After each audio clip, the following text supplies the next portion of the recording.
Good afternoon. Not good afternoon, I guess. But it's good evening, Maine. You are watching the second episode today of the Muddy Waters podcast, and actually our 78th episode overall. And I am Chuck Ellis. I'm your swamp guide, so to speak, of the Muddy Waters podcast, helping you navigate the muddy waters of Maine politics.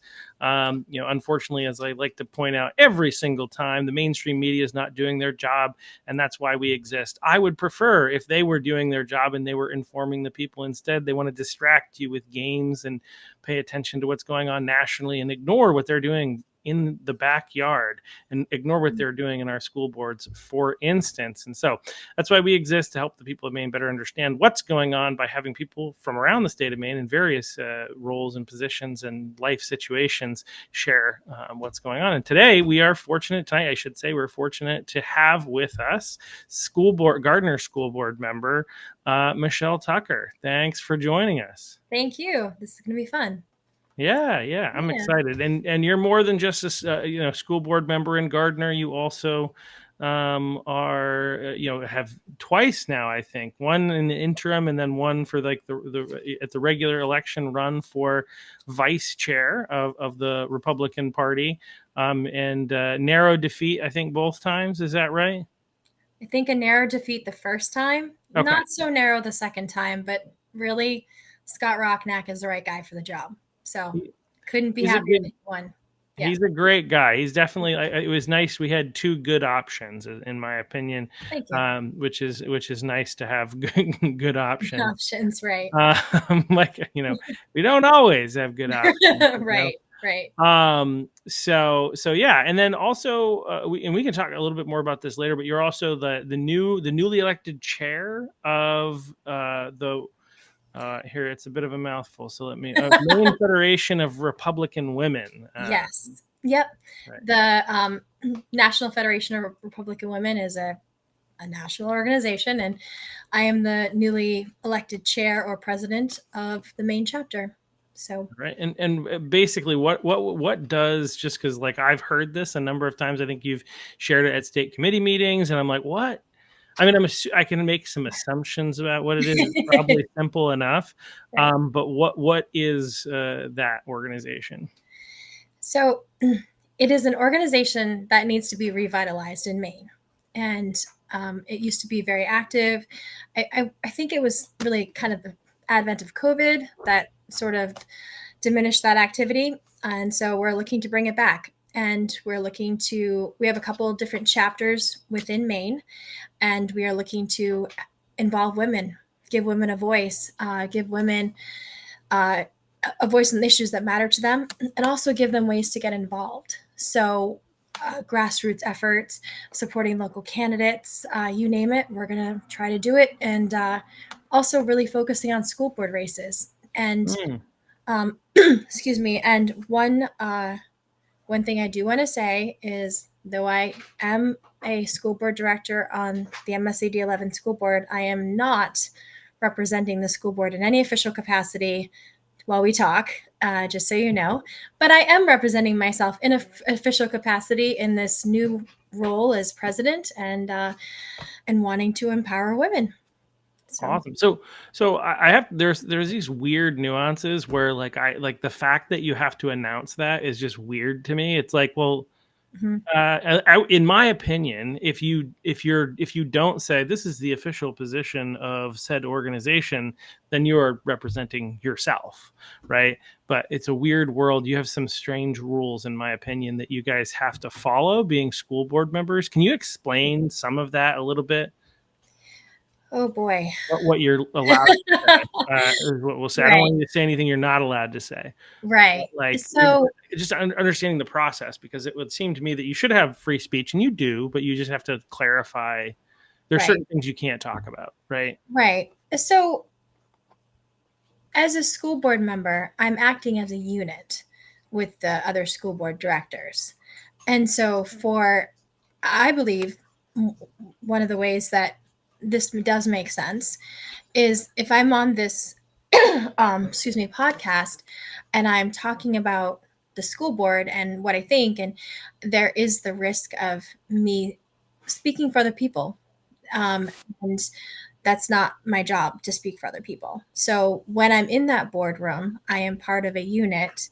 And whether we get along or not, we have a job to do in that room. And my job does not extend outside that room. I don't have any other responsibilities to, um, you know, gosh, do anything. I don't have any other responsibilities to hire teachers or do a budget or anything. I have nothing outside that. My job is part of a unit, and I think that's why that clarification should exist. That I'm not speaking on behalf of a unit. I'm not speaking in an official capacity. My words are my opinion, my First Amendment for sure, but they don't hold any official weight in terms of the actual unit. Yeah. So, Like in my opinion, like I feel like that would be common sense for people to understand, unless you are saying specifically. But I understand why, given yeah, the current environment, why, because I've thank heard you. other people. I've heard other. I'm not like trying to give you a hard time. I'm just like, I know. I just don't feel like you should have to say that. Like that's obvious. Like Right. I first of all, like I am the chair of the Cumberland County Republican Committee, and I also run this podcast, right? And I own a business, and when I am doing this, I'm not speaking on behalf of my business. I'm running this podcast. I'm not speaking on behalf of the Right. Cumberland County Republican Committee, except where I explicitly say, "Hey, I'm on behalf." You're right. Like Right. it's just, to me, it's like common sense. But anyway, the world is crazy, and so we have to follow weird rules, in my opinion. But Yeah. anyway, so well, again, once again, thank you for coming on, and thank you Thank for you. doing all the things that you're doing and serving on a school board, which is probably one of the most important but also challenging things in our country Right. to do. Like it's one of the most difficult places in politics, because you are on the ground, and you, like, it's not like national politics where people fling mud on the internet. Like this is in your town. These are your neighbors. These are people, and like and you have to sit with the people that detest you, and don't like you, whether they're on the Right. school board or in the audience. Whereas in Washington, largely they can avoid that. So this is like Right. Right. you actually feel it a lot more at this level, and it's just a ton of work, and you don't get any money for it. Essentially, there's a little bit of money, but not enough to make it worth the time and the effort and It's all the stuff that you have to put up with. I think it's $25 a meeting. So some of those meetings go, 2-3 hours. So Yeah, and but that also, they also provide you with a counselor for the therapy that you need for the stuff that you deal with. ha! No. Wouldn't that be nice, right? Seems like it would be appropriate, since Seems like it would be appropriate. everything Yeah, like trauma counseling. Yeah, right. but seriously, Right. like it's just like I almost need trauma counseling from the meeting that I attended. I'm just kidding, but like it Yeah, was so tense in that room. it was. So before we get into all that, like we talked a Okay. little bit about some things that you've done. Why don't you just like kind of, I think some people know who you are, Okay. but not everybody knows who you are, where you come from, and what possessed you to be crazy enough to engage in Maine politics and to become a school board member at the most contentious, unruly school board in the state of Maine. Wow, that's a lot to unpack in one comment. Okay. Um, well, I was never interested in politics. And I a single mom for a long time. I was a sales executive for about 20 years. And the first time I became interested in politics was concerning LD 798. And many people watching will know this. So, um, I should know. I've heard that number before, but I don't remember. right, I don't remember what it is. right. So Oh, at is the that the time, the vaccine exemptions? yes, yeah. Okay, yeah. So at the time, my daughter had sustained a brain injury, and she's a fighter, and she has come back from so much. But at the time, I was mom and employee, keeping the health insurance, keeping the roof over our heads, case manager, taxi driver, you name it. I was filling that role. And so we were actually told no vaccines until she healed a little bit more, because she was due for her 16-year-old vaccines or whatnot. And all of a sudden, there's this law that comes out and says LD 798, and philosophical and religious exemptions were stripped from our state. And every other state at the time, I think more states have passed this barbaric law, said that religious exemptions exist and philosophical exemptions. So, what does that look like? So, religious exemptions could be, you don't want to inject aborted fetal cells into your child because vaccines are made with aborted fetal cells. It could be that you're Muslim and you don't want to inject pig, bovine, pig and animal parts. So those are viable religious exemptions to using vaccines. Philosophical exemption would be maybe that you believe in the efficacy of vaccines. You also believe in medical autonomy, and you believe that you should be able to make the choice on the schedule with which your child is vaccinated. So maybe not do so many vaccines at once, but maybe space them out. There are children who have health concerns who need it more spaced out. And the other part of it is that the medical exemptions in the state of Maine really narrowed, and less people were able to get medical exemptions for their children. I think so. That part of it was concerning to me, but also who has the right to tell me what to do with my child? I know my child the best. I knew her challenges. I knew what we were going through. Who has the right to say you must do this with your child because the government says so? Wait, you And don't think the government knows better than the parent what's in the best interest of the child? Apparently, yeah. Yeah. So, yeah, no. So that's how I started getting interested in Maine government, and then COVID happened, and we went through an extreme. I mean, our life was already difficult, but then we went through this period of, everybody went through this period of upheaval, and people lost their jobs, and just so much social trauma. And so I was invited to a dinner to talk about Maine politics at a church in Gardner, actually, Life Community Church. And I just I heard what they had to say, and I thought, wow, this is really interesting. And I started to get involved, and I started to think, wow, maybe things could be different.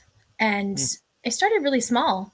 I learned how to door knock, and I wrote letters to the editor, and I helped other people write letters to the editor, um, and I just grew, and I grew more passionate about people's voices. And that organization was called the Dinner Table, and I was able to travel all over the state of Maine during the 2022 election, and I learned so much about other people, other places in the state.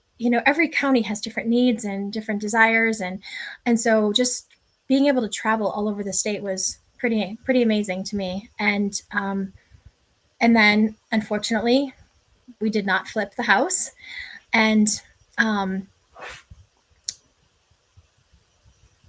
went on to I founded a nonprofit in 2023 called Respect Maine. There was an unconstitutional special session, some shenanigans done by the legislature, and so my nonprofit sued Governor Mills, Speaker of the House at the time, Jackson, and I'm sorry, Senate President Jackson, and Speaker of the House Talbot Ross.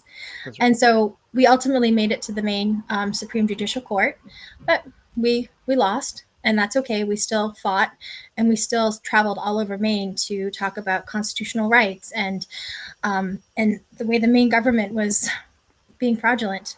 And so, after that, somebody asked me to run for school board, like 5 people, and I kept saying no. And so I then I went to a school board meeting in September of 2024, and a young man heard my public comment, and he talked to me outside, and he asked me to run. He was fearful. He was fearful for his girlfriend and his sister and other females in his life because of the Title IX issue in the bathrooms. And the reality is that I don't believe that transgender students are the problem in the bathrooms. I believe that when we have policies like this, we're inviting predatory people into a situation that can make people unsafe. And so um, I believe transgenderism is a mental illness, and it's gender dysphoria. It should be treated. It should be treated with respect and kindness, and any medical help, any therapy that is needed. And I've known a couple people whose children have gender dysphoria, and one particular woman, she testified before the state house, and she said that her daughter said to her that she thought that she was a boy, and she said, "Will you wait?" And her name is Alicia Lawson, and her testimony is very compelling online. And she asked her daughter to wait, give it time. And her daughter made a different choice because she matured and she's now in college. And Alicia just has such a beautiful story about her and her daughter and how that relationship blossomed and bloomed. And it's just totally, completely amazing. So that's Yeah. sort of how I got here. I ran for Yeah. office. Um, I won, and And when was here that? I That am. was that in November of last November. year? Yep, November 24. Nice. We had here in the state of Maine, we came close to winning the House. We didn't, but 60 votes. it was Yeah. mostly a very like happy nationally, but not as happy as I'd like, and sad here in the state of Maine. But it is nice to hear of the wins that we did have, Mhm. and and you were one of those. So you won and you started serving on the board. So was your first board meeting the crazy one, the crazy first one on this issue, or did you have a meeting? Because so like I'll like My kind first board issue was November of 24. of what So, was it I after mean, Thanksgiving? Okay, so it wasn't December. Okay, so it was no, before they started the school based health clinic stuff. not exactly. So the election was on November 5th. I believe my first board meeting was on November 7th. Oh wow, And I got sworn right in, and wow, um, something like that. And there, the first school board meeting that talked about the school-based health center was the December meeting. But prior to that, there was a community forum on October 29th, I believe, or October 27th. It was held at Johnson Hall, which is a really beautiful theater in downtown Gardner. And it was held by Health Reach, which is the organization that sponsors the school based health center. It was advertised not an MSAD 11 event. Actually, I have the flyer on my refrigerator. Will you go grab that for me? Sorry, I'm gonna ask my daughter to yeah, help. And so it was a sales pitch. It was, this is how this could be good for the community, and it and it was disingenuous. So to say it was not an MSAD 11 event and then expect us to um, vote on it, here, hold on one second. Let me see if I can show this. Um, oh, I think there's your that. camera, I think your camera is reversed. If you go into Oh, settings, if you go hmm. into settings, you should be able to hit like mirror image or whatever. But as you're working on that, Okay. I'll talk for a second if you want. But Yeah. like Hmm. yeah, so they basically one of the questions I have because so after the election, my wife is from Rwanda but lives in Kenya. And I was in Kenya after the 2024 election. I went there to spend some time with her, and I heard about this idea that, like, under the darkness, essentially under the cloak of darkness, they were sneakily trying to approve this the school based health clinic, Hmm. and in so I'm in Kenya, right? Kenya's 7, maybe 8. At that time, I think it was 8 hours ahead of here. Yep. So, like in terms of like what time I heard about this, and I was like, I really want to like hear more about this, right? And so, I like stayed up until 2 o'clock in the morning to start watching Oh my word. this thing. So Okay. I watched it until about 4 o'clock in the morning. And anyway, it really seems like like obviously, people like Drew Slinger and Alvin Louis with At Courage is a Habit, and a number of other people who had worked hard. They heard about this Unquire, and they tried to bring to light. And so we had a lot of people showed up to that meeting, both in support and and against the school-based health clinic. And it was very clear, it seems to me anyway, that the plan was to actually approve that night. That's what it looked like. Yep. But there was enough public pressure to put it down. But I was so taken aback by how how that meeting was run, where it was very evident to me. First of all, like, I don't know that there's any other school district that when they do public comment, they limit it to 20 minutes, and they limit it to two minutes per person. And then on top of that, the school board coordinates to ensure that the first like 10 people that speak are all part of their cabal. It's a great way to put that. The cabal. Absolutely.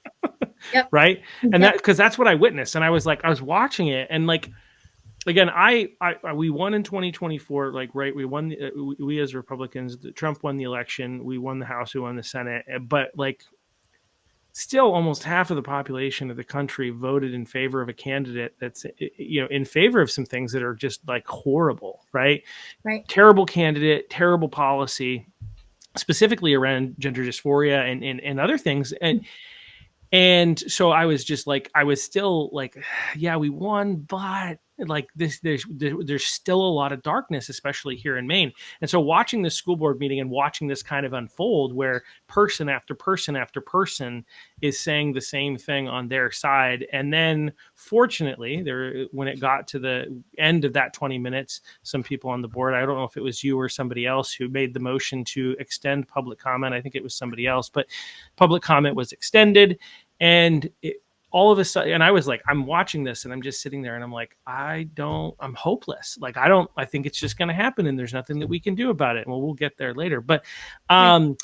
but then you had a couple of people, and I think the first one that got up and spoke is Alan Sorvinus. That's the first one that was on our side that spoke. And he didn't have like a grand speech or anything, but he just got up there and he spoke some truth and took the wind out of their sails, just like did a fantastic job of just lightening the mood. All of a sudden, that tension that I'd been feeling, that there's no hope, all of a sudden, boom, a breath of fresh air comes in. And then Mike Sobolewski jumps up Yep. afterwards, and he also says some really great things. And there are a couple other people mixed in there that said some things. I think there's actually a pastor from the area that spoke and asked some really good questions about memorandum Yep. of understanding and other things like that, which they didn't have at the time. Anyway, and I just comment on all that because, like, I'm in Kenya watching this, and I'm just Yeah. like, what in the world is happening in this school board? So I can't even imagine what it's like for you as a brand new school board member.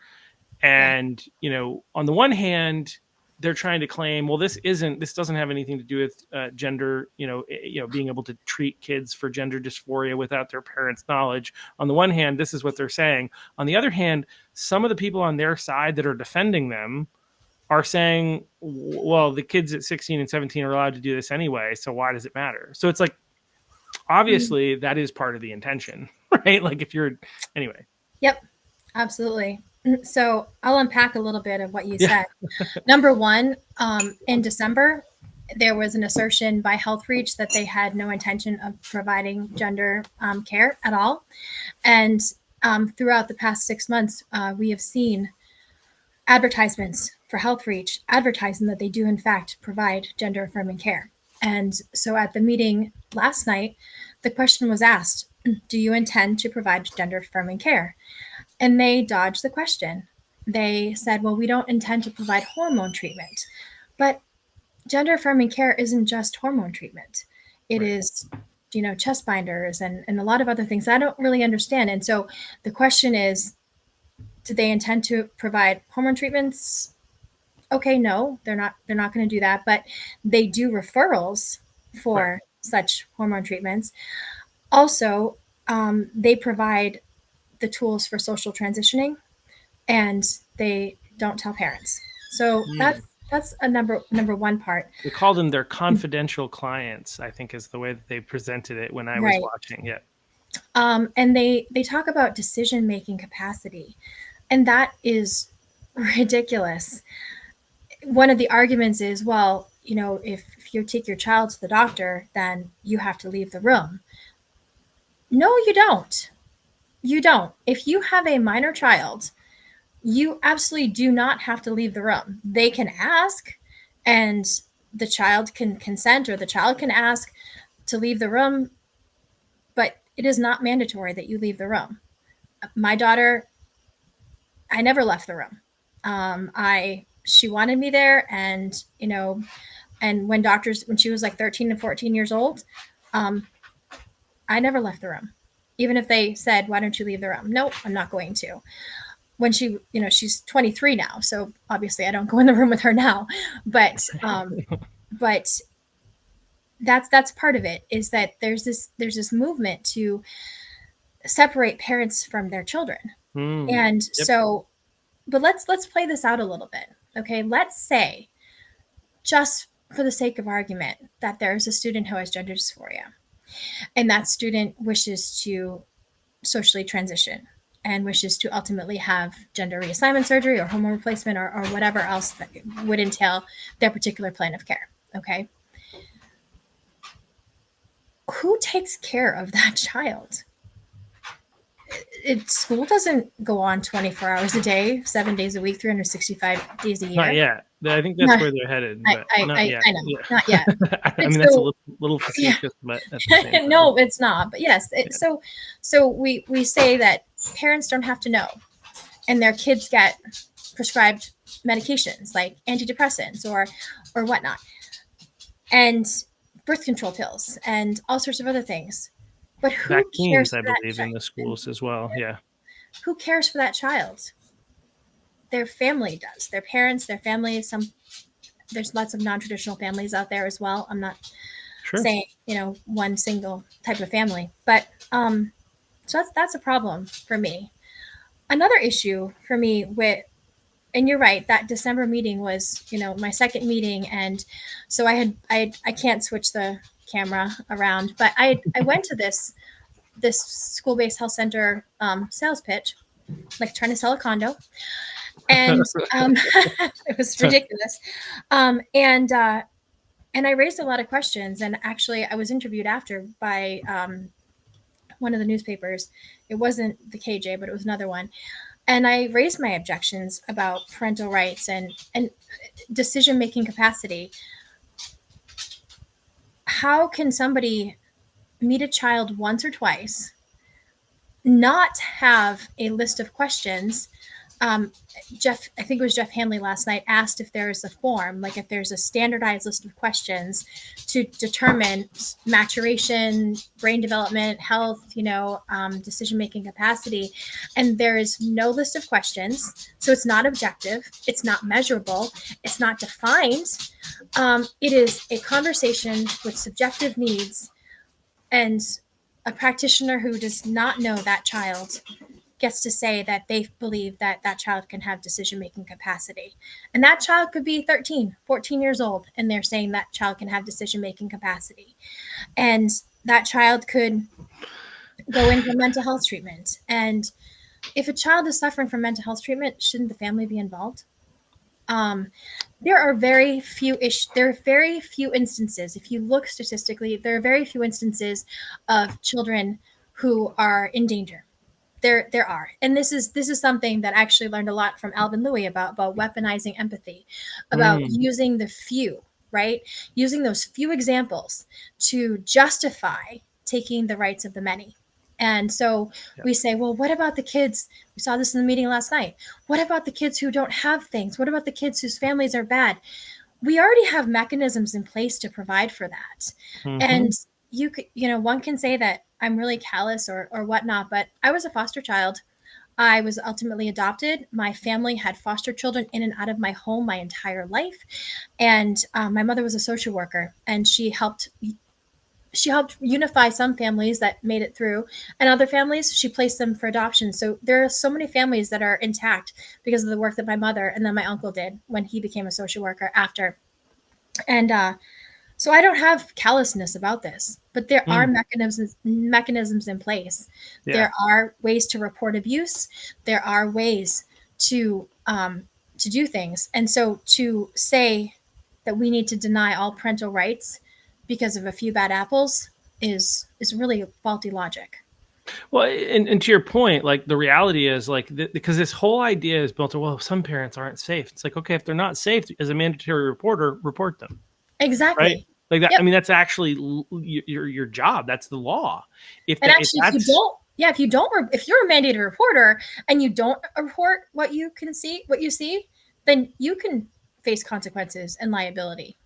right, So, which is like evidence, I guess, obvious right, evidence that they actually don't have any reason to believe. Because if they had any reason to believe, they'd have to report it, right? They don't right, have any reason to believe. They're just worried that maybe the parents might not, and so therefore we're going to hide stuff from them, from the people who have the most stake in this child, they care the most about this child of anyone. Not, I mean, even if we left aside like the insanity, in my opinion, of this whole game in the first place, right? It literally is a mental illness, and most of the people who the vast majority of people who don't transition are very thankful that they didn't transition, and so many people that did, there are a lot of people that did transition that are detransitioning.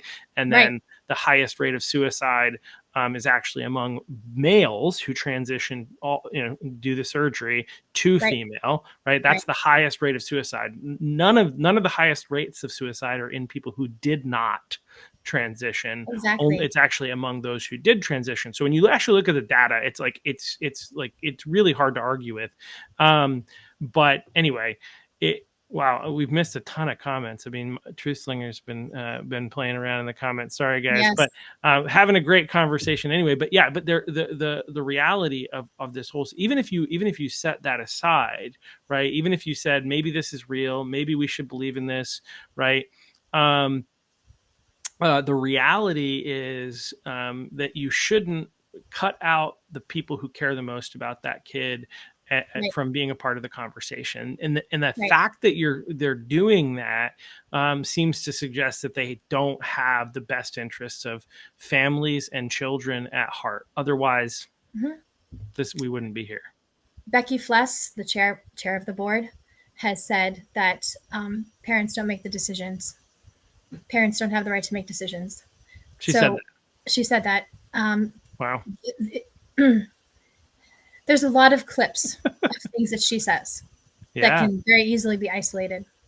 I do not believe that she has the best interest of children at heart at all. And I believe that there's an agenda that is trying to be filled. And last night, the vote, went our way. And did not go our way. But that doesn't mean that implementation will happen. There's a lot more steps that can happen. I actually do want to go back to that December meeting, though. Um, it was really concerning to me that at the December meeting, we were asked to pass this school-based health center. And there was a board member, Joanne O'Brien, who thought that it would go in right away. And, well, we need it for the flu season. No, it's just the unrealistic expectations around this health center. Number one, that it would be implemented right away. Number two, we were actually asked to try to pass it without any sort of contract, without seeing a contract. And so that was one of the things that we fought for in December, was to see a contract, to see what does this actually entail. And one of the things that I brought up was, again, the sales pitch that Health Reach did at Johnson Hall. To date, we have not had a community forum. We have not had an opportunity, an open town hall for members of the community to come with a fully advertised MSAD 11 event. We have not had that. At school board meetings, people can come, they can make comments, public comment, but even at the December 2024 meeting, parents were not allowed to ask questions of Health Reach. Only board members could ask questions of Health Reach. So we have not served the parents in this regard. It was intentional to advertise not an MSAD 11 event. So at the December 2024 meeting, I brought up the fact that I spent 20 years as a sales executive. And if I am trying to sell a product to a client, I am going to detail every part of that partnership between myself, my company, and the client. What is the good to be? What are the goods to be delivered? How will they be delivered? What is the cost? Every part of it? And we didn't have that, and we were expected to vote. And so at the time, we voted to basically move forward to look at an MOU, a memorandum of understanding. Excuse me for just one moment. No, you're good. Then in I think it was January, the months are running together. In January, we had an executive session to discuss that MOU, to learn what the details of that MOU would be.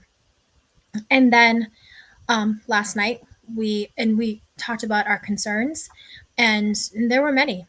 And then last night, we had another MOU, another meeting prior to the public session to talk about the MOU.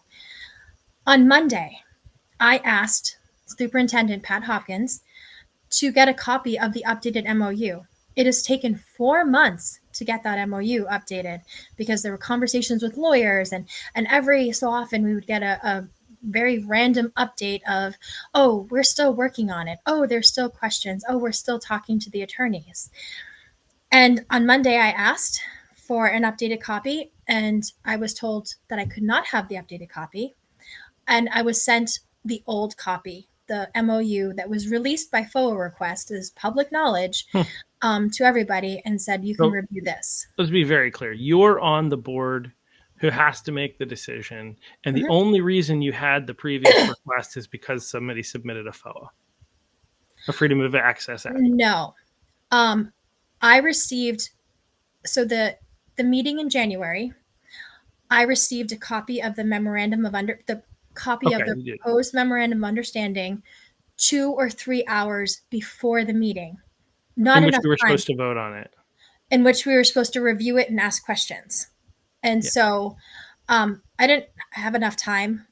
Everybody has a life, jobs and whatnot. And so I reviewed it the best I could before that meeting. And then I had that copy. And the next day, and so that copy was private to board members. But then the next day after that meeting happened, there was a FOA request requesting that MOU be made public. And then that was made public. And you can look at that on the MSAD 11 website. But then this past Monday, I requested an updated copy of that MOU so I would actually have the time to read, study it, make educated decisions. And I was denied that opportunity. And it was passed out to us. So at the meeting. At the meeting. And then you're supposed to make a decision. It's a major decision, not a minor decision. And you don't have much time you don't have time prior to the meeting to even review what it is that you're going to be updating. That's just, I mean, given what I saw when I was there, I'll talk about that later, but I'm not surprised. But it's disgusting. After the meeting with the attorneys to discuss the terms of the MOU, I asked for time to read the MOU before we went back into public session. And so we were given a 10-minute recess to read an 11-page dense legal document before going into public discussion. This is so much secrecy and such a lack of accountability and transparency. If they're expecting these board members, myself included, to make an educated, rational decision. I have a job to do. I have constituents to answer to. And how am I supposed to do that when I'm not given the information? I should just go with the flow. I should just do what the majority wants me to do. I'm not going to. So. Yeah, no, that's the whole like I think I said this already. I think in my asking you the question why in the world you would get involved and all that kind of stuff, give especially at a place like Gardner. But doing what I do these days, like some of it's like clipping people's speeches at different school boards and things like Right. that. Like I've watched and I've visited a number of school boards at this point, and like Augusta's bad. Mhm. But Gardner is like so much worse in terms of the way in which authority is abused, in my opinion, by the chair. Like I Right. think that she does not care about having a meeting where people like so there every board has its problems, right? And Right. I've been to a number of them that have gotten a bit contentious and had to do things where they took a break, Right. right? This type of thing I've seen happen, to go into break into executive session until things calm down or whatever, right? Right. I've seen that happen. The way in which they handle things, at MSAD 11, that's what it is, right? MSAD 11, Yes. yeah, Yeah. is like they don't care to calm things down. They don't care to be civil. They don't care to be respectful. They want to call out the disrespect from people on the other side, all the while being incredibly disrespectful themselves. Like some of the stuff that I've seen that have been uncovered by others that some of these school board members have said publicly and disparaged, half of Americans on top, aside Mhm. from other things. They're just not nice people, and they're not interested and Right. yeah, anyway, it's just like it's one of the worst run. And so showing up to the meeting and just being in the room and being a fly on the wall, because that's all I did. There were other people that got up and spoke and got kicked out, Right. Right. for doing very little. Right. And I just think it was an abuse of power. And also, I think you did a really great job. This was, I guess, last week. You Yes. did a great job because you made like every other time, like after the first 20 minutes of public comment is over, they've extended public comment to let the people that are there, because there are more people, to let everybody who came here to speak get an opportunity to speak. Right. And this time they voted that down. Every other time you'd voted it, and you were like, why are we having a double standard here? Why are we not listening to people just because we don't want to hear what they have to say? And I think that was you did a great job, like kind of Thank you. pointing that out and sticking up for reality there. And like the other board members there was no civility, right? Like, maybe there are some that are civil, but like there was like the body language was like, we voted. It's like, are you kidding? Like, are you a child? Right? You You can know, say, yeah, I understand where you're coming from, Michelle, but this is the yeah. process. Every other time we chose to vote the way that we chose to vote this time for, we just don't think that there's value in hearing more, and we've got stuff to get to. There's a way that you can approach that and aim for civility, and Right. they just don't. Like that's what I see. If anybody speaks up and says something on the conservative side, the tone of the Yes. board is just horribly against that person in just a really Right. nasty way, I guess is the best word that I can use for it. I don't even like, So but yeah. anyway, So I want to talk about that particular person for a moment. Her name is Megan Carlson, and the body language one, yeah, that one, okay. yeah, yeah. She confuses the heck out of me, because sometimes she is literally one of the nicest women. I'm having a health issue, and she had a similar health issue, and hers got resolved. And so she was telling me and being really encouraging to me and saying, hey, when you resolve this health issue, this is how you're going to feel, and I'm so excited for you, right? And then she's so nasty in the meetings. I don't understand. But I will tell you, on Tuesday we had a curriculum committee meeting, and I had a medical event during that meeting. I had a seizure. And she followed me home. I stayed in the car. I Mm. slept for a while. I got myself to a point. I needed to go home. I needed to have my car the next day. And it wasn't, it was just like an absence seizure, and took my rescue meds.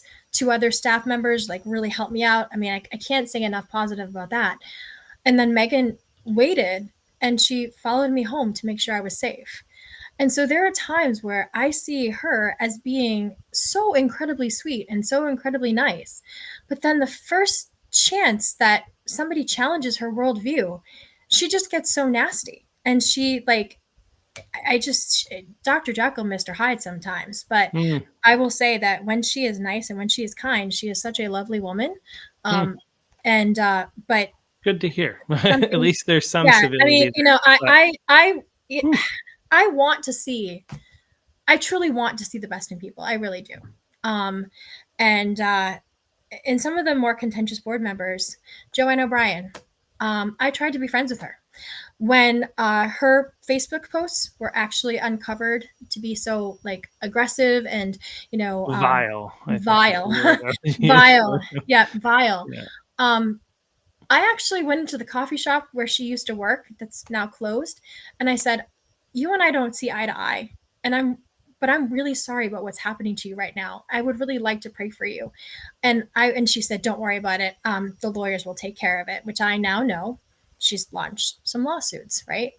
Um, Alyssa Tracy, there has been some vile things said about her appearance and her weight, Yeah. and and she is a cancer survivor, and god damn it, she is just a fighter, right? She is just amazing in her fight, but she is so vile on the board. She really is. And pardon me for swearing.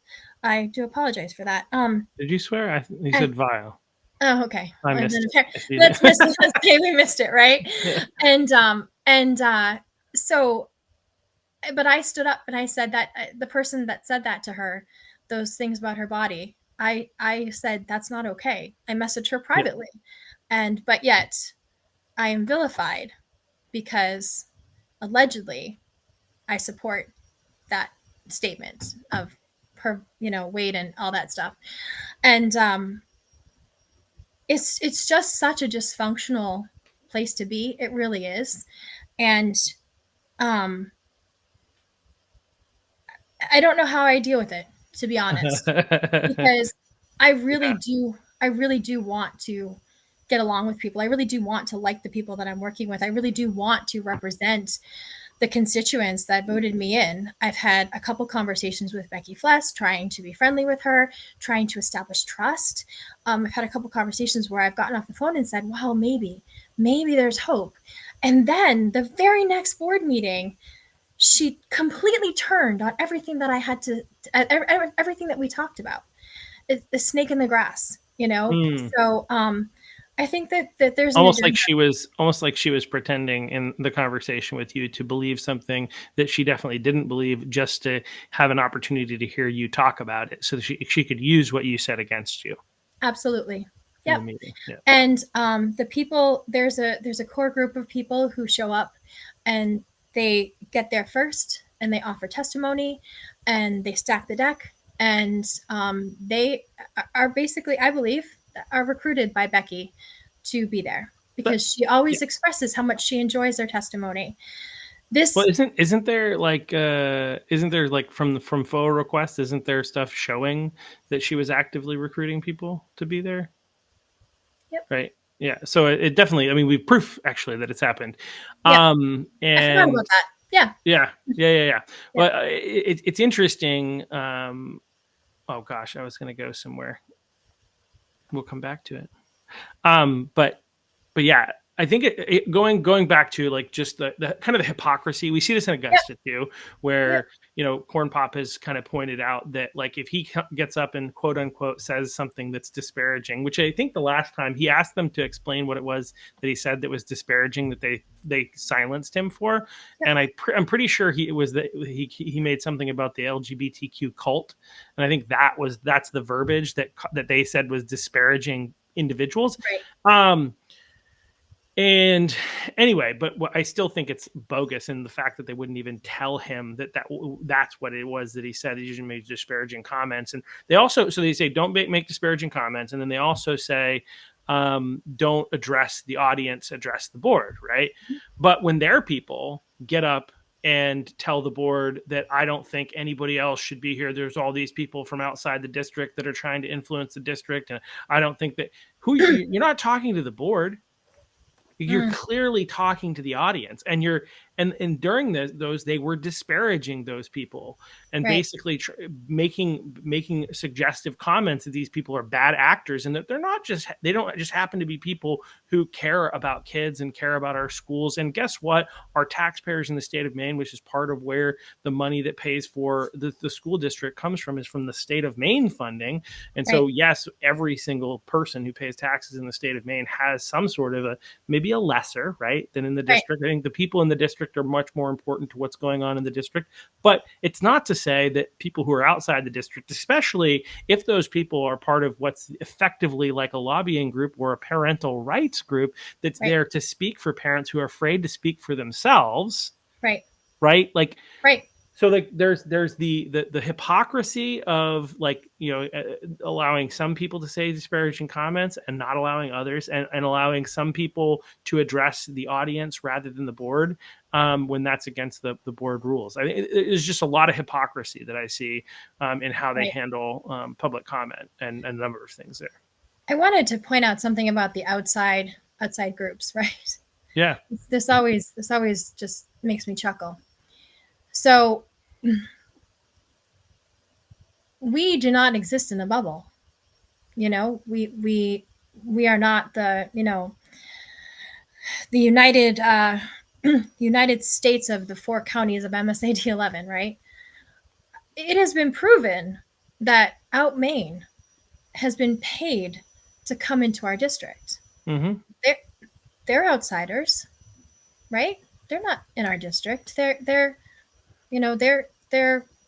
from away. They're at Portland. They're other, so um it's not the you don't live here.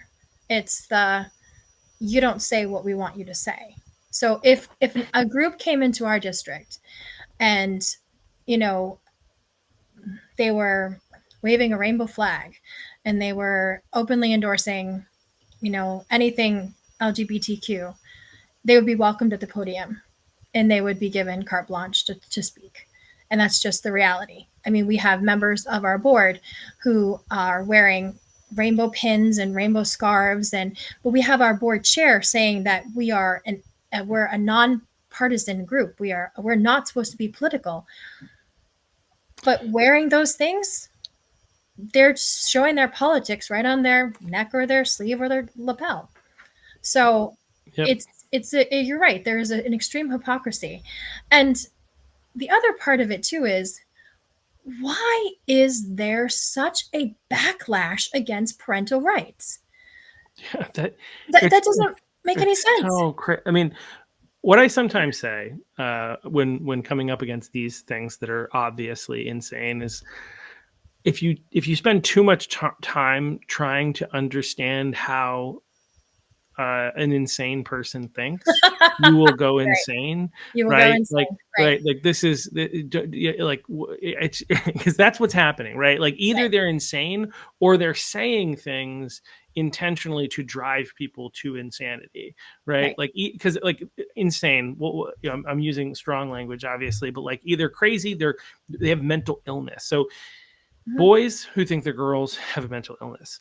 They do. Parents who try to encourage that boy who has a mental illness to go further into that mental illness have another form of either they're evil or they're also mentally ill, right? They have bought into something that's like it's so incredibly obvious to Right. everyone if they're paying attention, and they're not being indoctrinated that this is not real. Right. This will be a moment where I say this is obvious, right?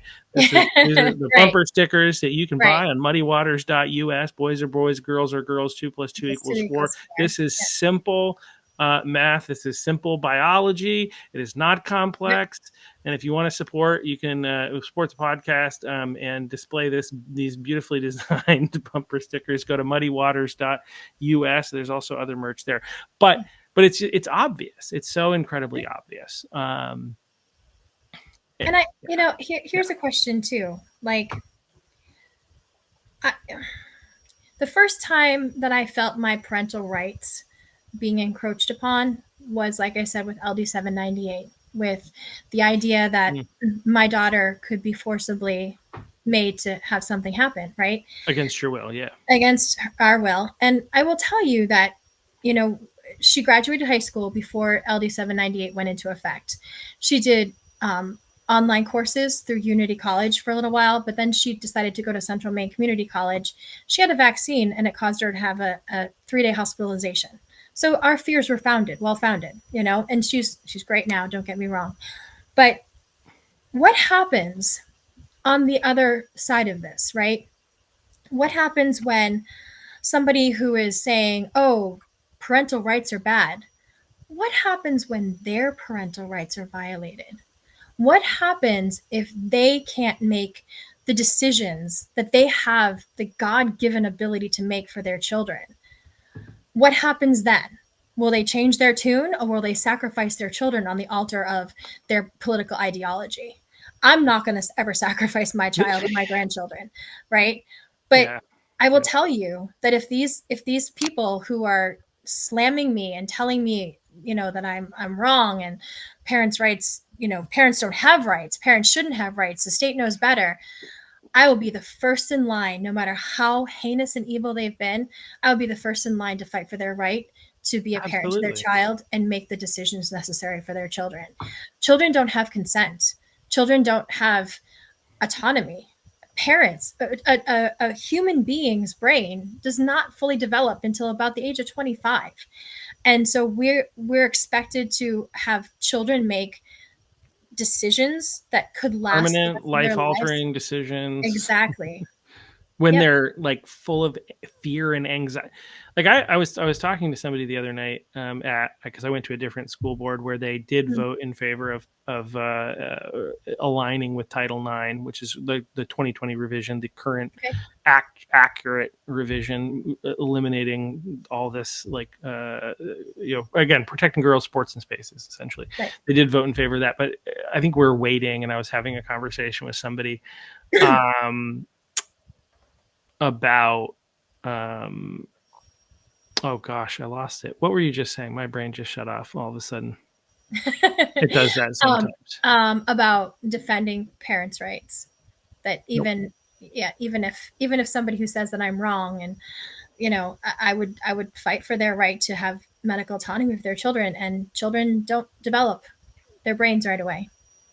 Yeah, I can't remember what I was going to say, so we're going to Yeah, move it's on. Yeah, I okay. mean, there's just so much here. It's Yeah. hard to keep track of, and I got sidetracked on the fact that I was at this other place, and then I was like, what was going on there? But like, No worries. Yeah. um, yeah, again, fortunately, they made the right decision, and they went with it. But like, I think we think about like the things that we allow kids to do versus what we don't allow them to do, right? In Right. general, like there's so many other things that we don't allow these kids to do. We don't allow them to buy cigarettes, really smoke cigarettes, Right. marijuana, alcohol. We don't allow them to vote. We don't allow them to get a tattoo. We don't allow them to. I'm trying to think. There's some others, but there's a lot of things that we don't allow them to do because their brains are not fully developed. And here, when it comes to this category, for whatever reason, we've just kind of lost our mind. And Mhm. yeah, we've given into the cult is really what it is. It's a very strong and powerful cult at this point because, like you said, how many of those parents would actually? I think a lot of them would. A lot of them that when you get to this point, and this is where like I part of the reason on the little the bumper sticker I put 2 + 2 = 4 on there. The idea behind that is this is our 1984 moment, right? This is we know that boys are boys and girls are girls, but if they can convince us to agree that this is not true, then they've won. Then 2 + 2 = 5, and now they can make us do whatever they want, Mhm. and they control us. And so the people who get to that place where they're fighting for this, like I'm not saying it's impossible. I have hope that anybody can come back from this type of thing. And I think, there's a lot of people that 20 years down the road, 15 years down the road are going to look back and be like, what in the world? They're going to have Right. such Right. guilt over what they did Right. to children. It's frightful. Mhm. What's going to happen. So anyway. Something you said just made me remember something that I haven't thought about. A couple of weeks ago, I was at the gym, and there was, you know, this really adorable like young adult couple there, and they were up from Rhode Island. And they were, I want to say that they went to the Maine League of Women Voters. And they are advocates for lowering the voting age to the age of 16.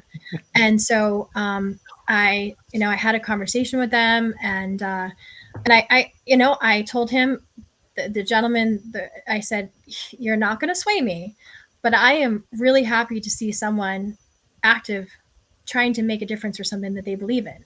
I don't have to agree with them, but Yeah. that's the beauty of our country, right? Is Mm-hmm. that everybody should have a voice, and everyone should have the right to exercise that voice how they see fit."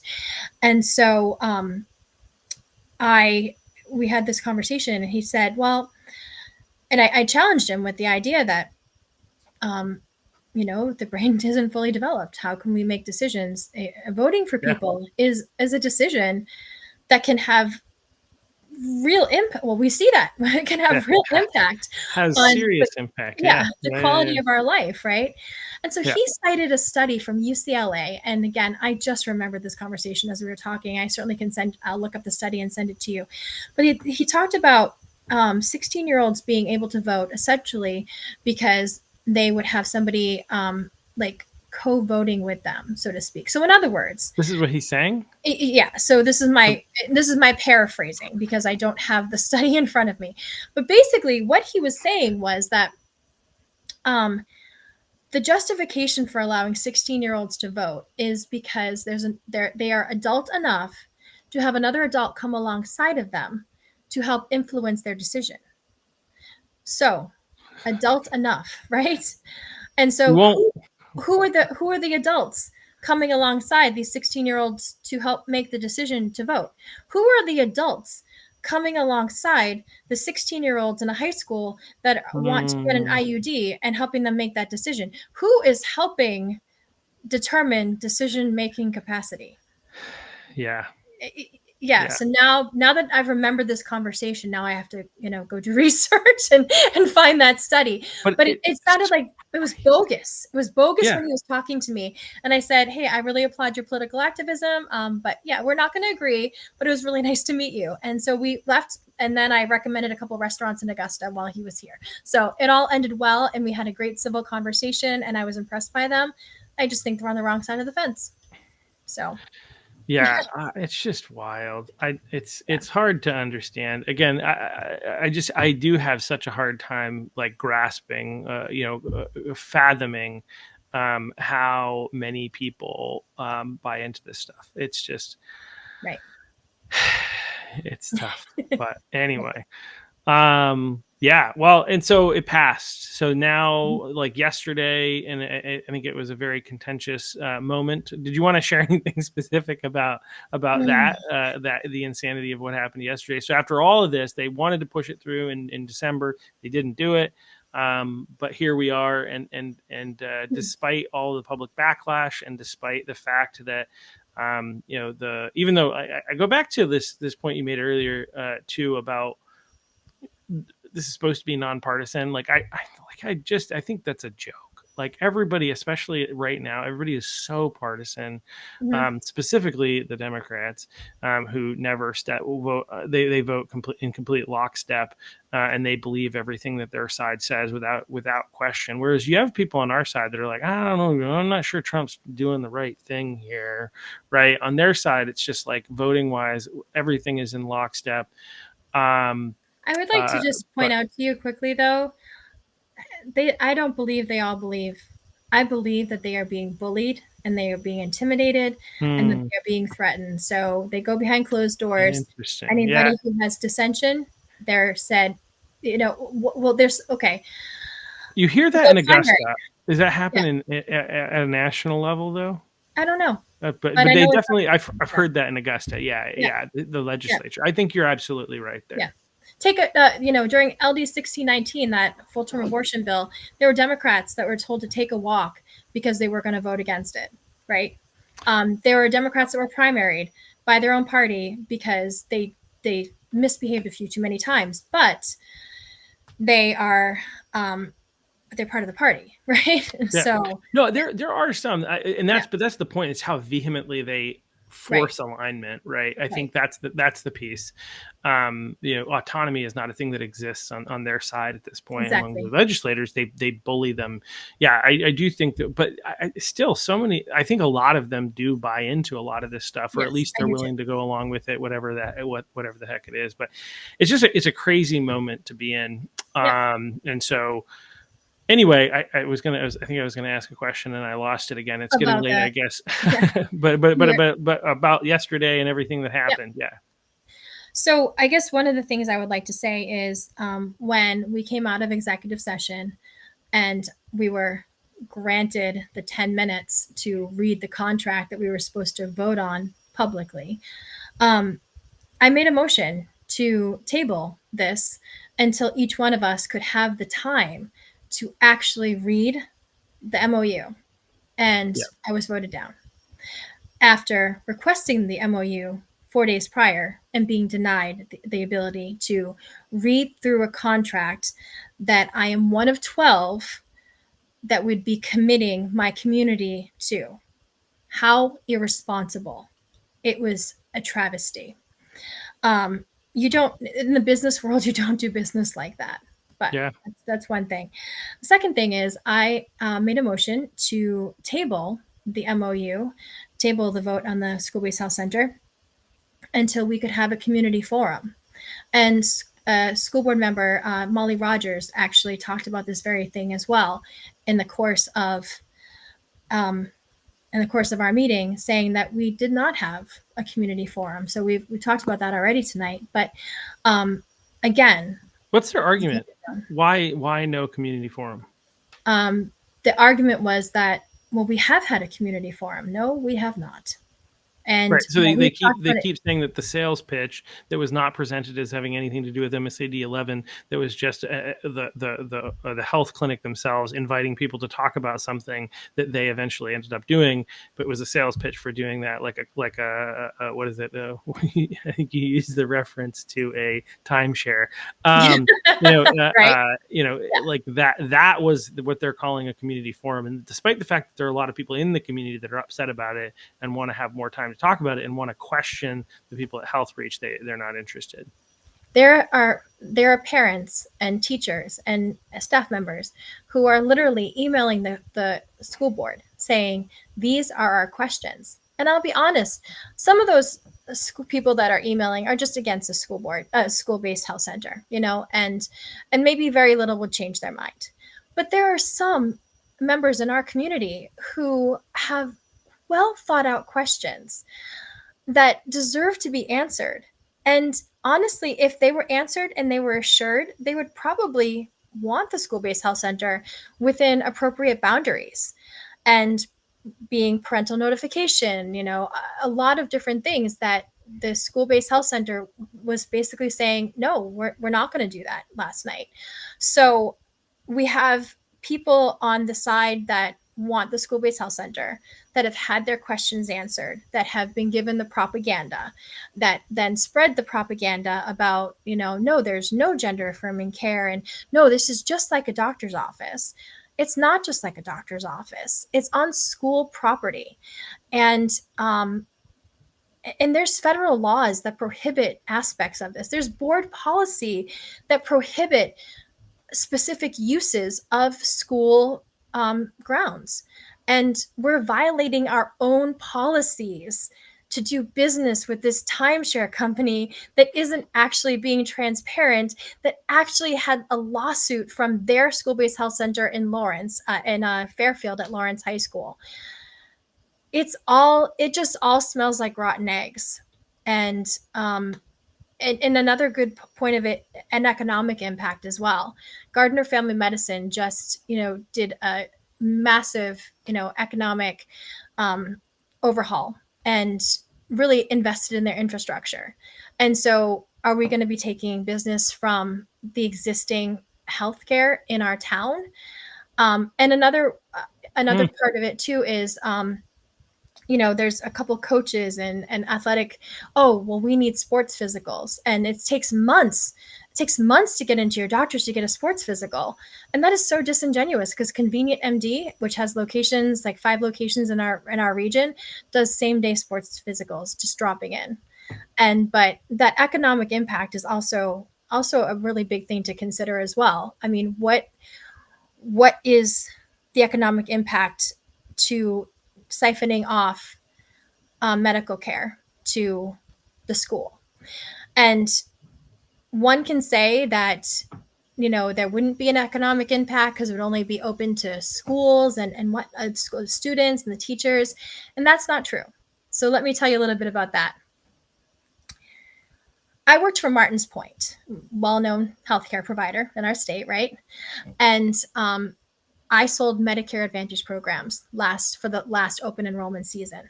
And part of my job was the callers that called in to sign up for our program. I would help them find primary care, any other specialist doctors or anything like that. And anything that they needed from me, I would help them do. And so I had this database to look up potential primary care. There is a school-based health center in Auburn at Edward Little High School, and they're not run by HealthReach, but they were advertising primary care for the elderly. So the elderly on Medicare are able to go into this school-based health center and use their facilities. Open access to our schools? Really? In today's day and age, how does that work? Yeah.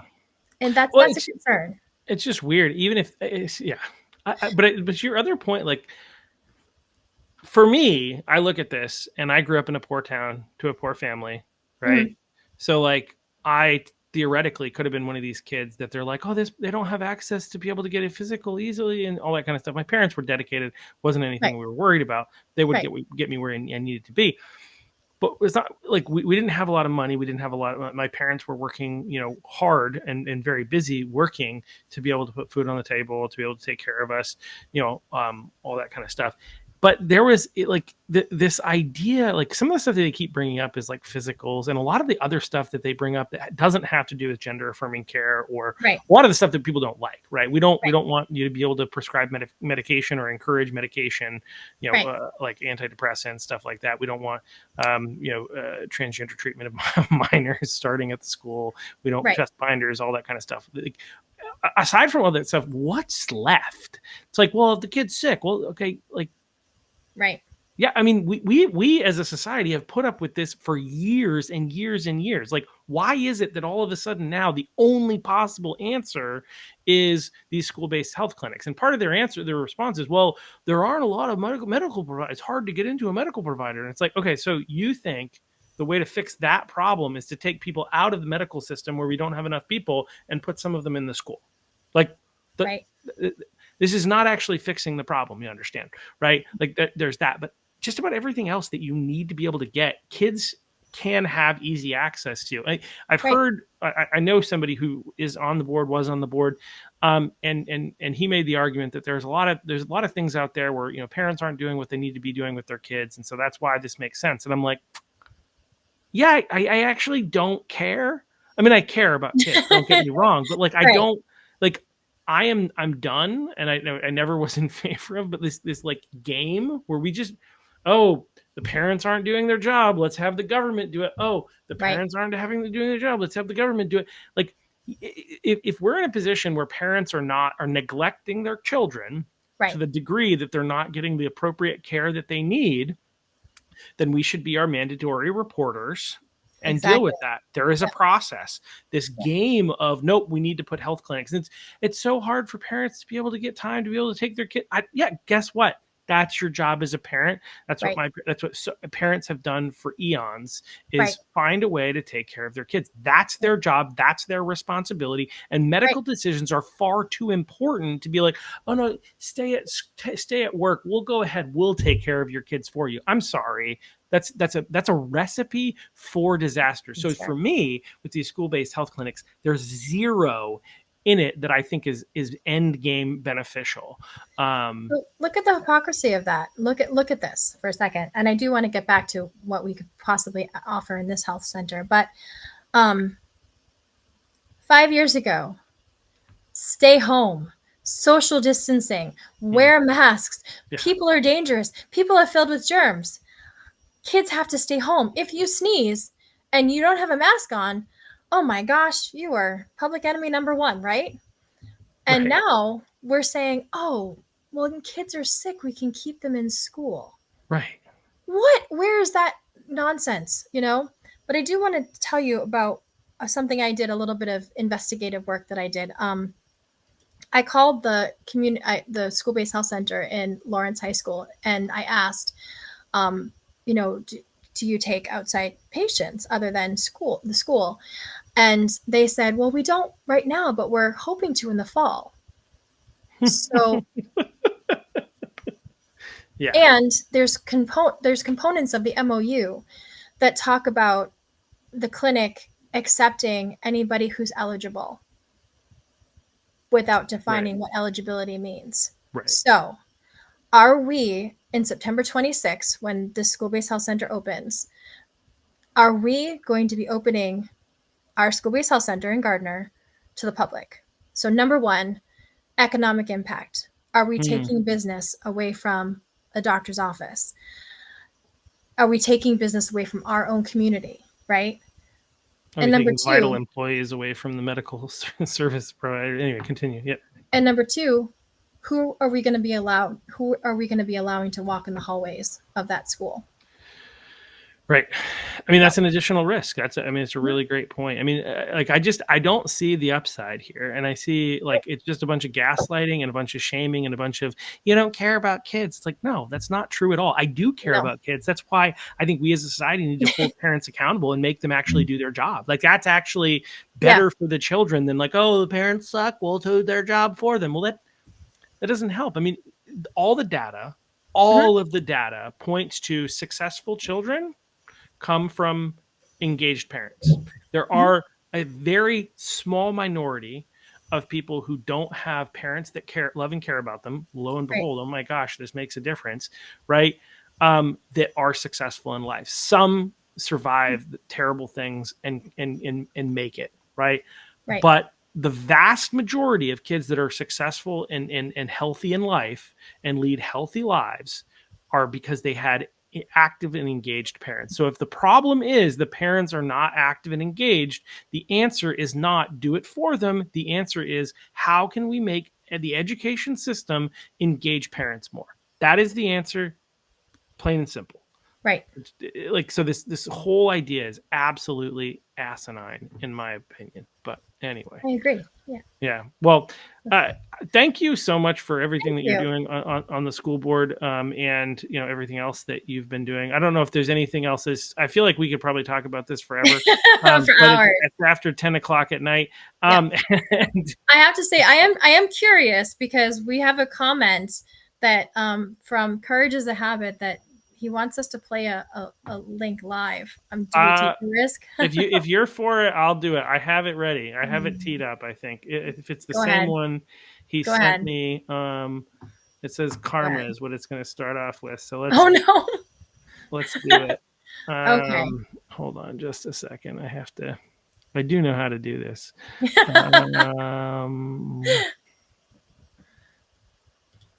Hold on. What is this? Yeah, go ahead. My computer's like, I don't know if you're allowed to share the screen. Anyway. You know what? It's not going to let me. Load? All right. Yeah. Well, it would, but apparently I did something with my computer and the way that this world works. Oh wait, hold on. Maybe it is working now. Okay. Sorry about that. We're good. No worries. All right. So here's the clip that he wanted to play. Oh boy. Okay. Alvin. What are we walking into, Alvin? Good question. I wanted to watch it before I played it, but we're just going to trust Alvin. Trust is it can be lost. Hopefully. I think Alvin knows. Second point of order. Emma Doxy has been persistently interrupting and not following board policy, I would like you to direct her to leave as you directed that other gentleman to leave. I agree. If Mr. Viet asks me, I will stop. This gentleman was asked several times. I am asking you to stop. Okay, yes, I would like, absolutely. I'm not gonna have applause, please. You asked Emma to stop and she just applauded. Please ask her to leave as well. Point of order. No, that was a rule you couldn't applaud. There was a rule set forth in the beginning of the meeting that there is to be no audience participation by applauding or anything, but he asked you already to stop. So we've already. No need, Michelle, I will, no, don't you worry, Michelle, I will leave. If it's so upsetting to you and your fragile little ego. Oh my goodness. Maybe we can hold hands even. I'm just gonna do this. This is easier. I wish you all the best summer. By the ringleader will forgive. Stepping Except for away. you. Thank you for stepping away. Especially The ringleader. God bless you. I Every hope you time have a somebody comes wonderful in summer. there, Not I real. feel uncomfortable. Oh, Well, there you go. you know, I'm gonna say the parting comment of God's not real. We know that to be false. We know that God is real, Yeah. and we haven't really talked about faith throughout this hour, but we know that we can talk about the details and we can talk about these particular situations and the different characters and playing and all that. But the reality is that we're really not fighting against people. We're fighting against forces and principalities. We're fighting. This is a good and evil. This is a war. This is a war for our kids. It's a war for our society. It's a war for right versus wrong. And so at the end of the day, we can talk all about the school board, and I'm sure we can talk about every school board in the district, and they're all doing these different things. But at the end of the day, there's that quote, and I'm probably going to butcher it, but all it takes for evil to thrive is for good men to do nothing. And so people like you, people like me, people like others that we know who are stepping up and who are taking chances and taking risks. And you asked why I do this. And sometimes it's really hard. It is really, really hard. But at the end of the day, I do feel like God has me in a place to do his work. And I'm humbled and I'm honored that I've been given gifts and talents. And so at the end of the day, I do it because I really don't feel like I can't, like I can turn it away. I feel like in this time, in this society, in this place, if we are given tasks, that we should be bold and we should be brave and we should stand up for our freedoms and for our rights and for the rights of others and for liberty and for faith and to bring God back into this country. Really, yeah. That's a big part of it. There are so many people out there right now that feel hopeless, just like you said at the beginning of the podcast. And they don't feel like there's anything that they can do, but there is. They can get involved and they can write letters and they can drive candidates, or they can become a candidate and run for office, or they can, babysit for candidates' children while they're out canvassing. There's so many ways that people can get involved, and it starts small, but it really can make an impact. So. Yeah, it's little things like share, subscribe, send these videos as you have conversations with people, keep track of this stuff, and be, when people say certain things aren't happening in the state, point out that they are, because, oh no, here it is. There's so much that can, some of it's very little. I mean, those are small things, really easy. Pay attention, get educated. Like it's not that's really not that hard.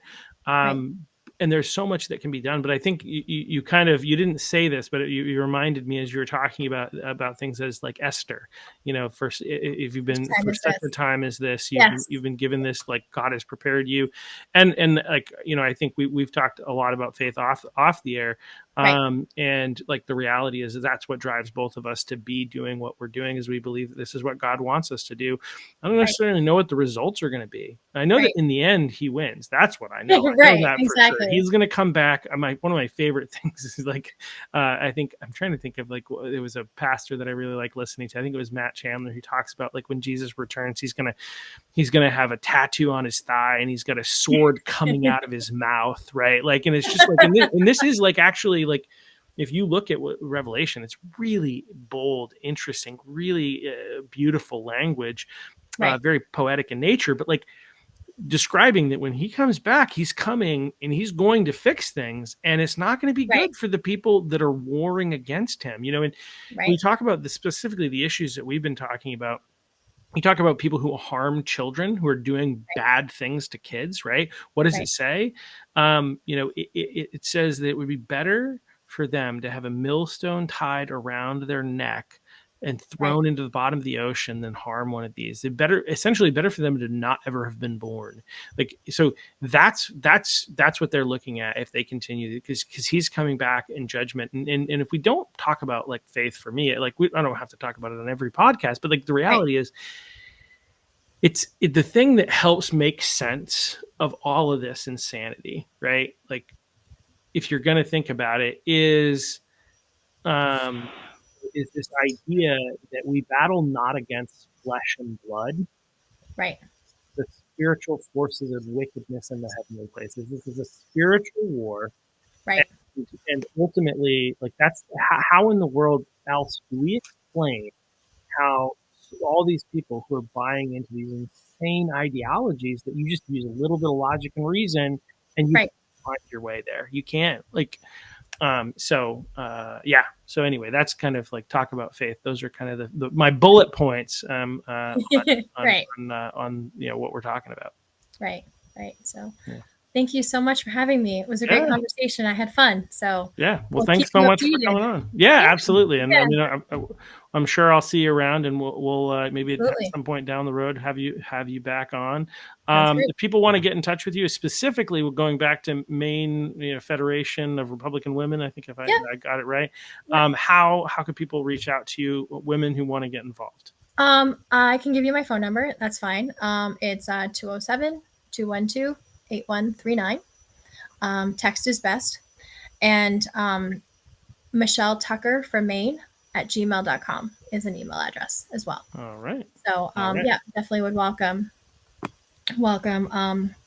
people who want to get involved. Natural born women, right? All All right. Anyway. All right. Thank you all. You all have a great night. We'll see you back here again next week. I am doing one podcast, and then I'm disappearing to Kenya for a couple of weeks. And my wife is no podcasts while I'm in Kenya. No family time. Yeah, no. So I will be gone for a couple of weeks, but so next Monday I've got Owen McCarthy, gubernatorial candidate. He just made his official announcement. I had an ad that I saw recently. He made his official announcement, and he's going to be talking about why he's running for governor on the Republican side. And then I will be back on July 6th or 7th or something like that. But yeah, all right. Thank you all, and we'll see you later. Thank you. Bye.